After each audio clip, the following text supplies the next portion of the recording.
Hello everyone, and welcome to my factory showcase on my wire and cable build. So this is another early game build that's really just used for dimensional depot storage.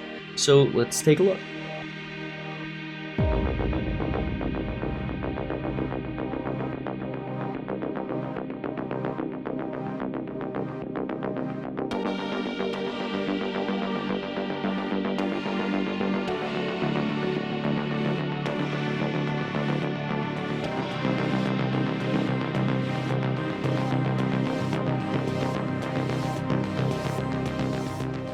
Now let's take a look at the wire and cable factory's production chain.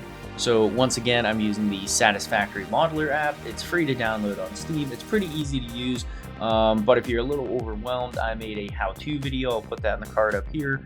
And so starting off, we have two impure nodes, giving us 150 each for 300 raw copper. That copper is going to be smelted down in 4 smelters at 250% overclock speed to give us 300 copper ingots. Those ingots are then going to be made into wire in 8 constructors at 250%, and then a bit of that wire is coming over here to cable, so that's going to be at 200%, giving us 180 cable going into our dimensional depot, and the other 240 wire is actually going into its own dimensional depot. So the wire dimensional depot is completely limited out at 240 per minute. While we could make a little bit more cable somewhere else, the 180 per minute has lasted me all the way until tier 9 so far, just in my building, so I don't really think it needs to expand. So I hope you enjoy these flyovers at the beginning. If you're curious how I'm making those, it's the Fix-It Cam mod. The learning curve on that mod is, I would say, fairly steep, and I'm still quite an amateur with it.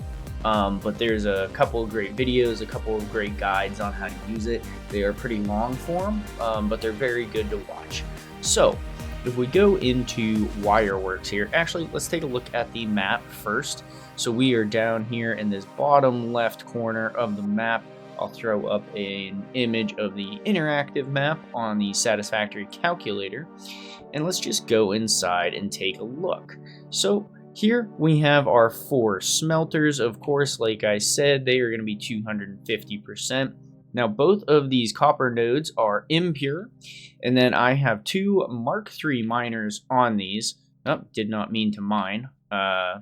There, here you go, have an extra 1 ore. So I actually have Mark III miners on these. They were originally Mark II fully overclocked, but I want to save on some power shards, so I upgraded these to a Mark III. So over here is just kind of a little sneaky back way into the facility that I put in here, kind of down in the mountains. It's I like this kind of little sneaky way to get in, little backdoor entrance, you know.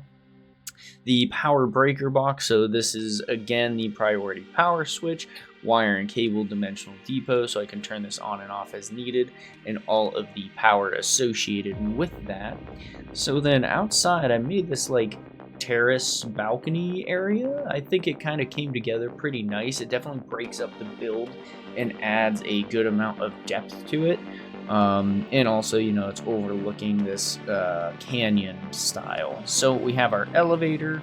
Let's go up to the constructor floor. And this is actually one of the only times I put an elevator outside. Kind of liked it. So if we come in, we have our 8 constructors here in the middle, all making our 75 wire each. So, and then we have our 3 cable machines here.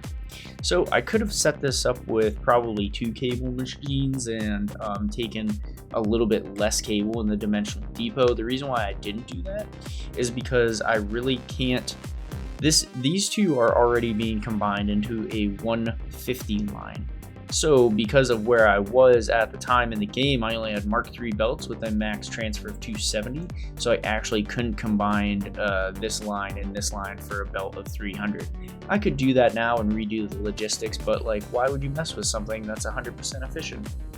And then of course we have a bunch of smart splitters here. It's putting This one is wire and then overflows coming this way. It's merging up with the cable. These ones are overflowing the extra wire from here, merging up with the cable, and then we have smart splitters on both sides here. So that's our wire, that's our cable dimensional depot, and then the smart splitters, once those are full, push everything over here to our 2 awesome sinks. Once again, I had to use 2 of these because I did not have the belt speed to just put 1 in here. So you kind of got to work with the room that you got.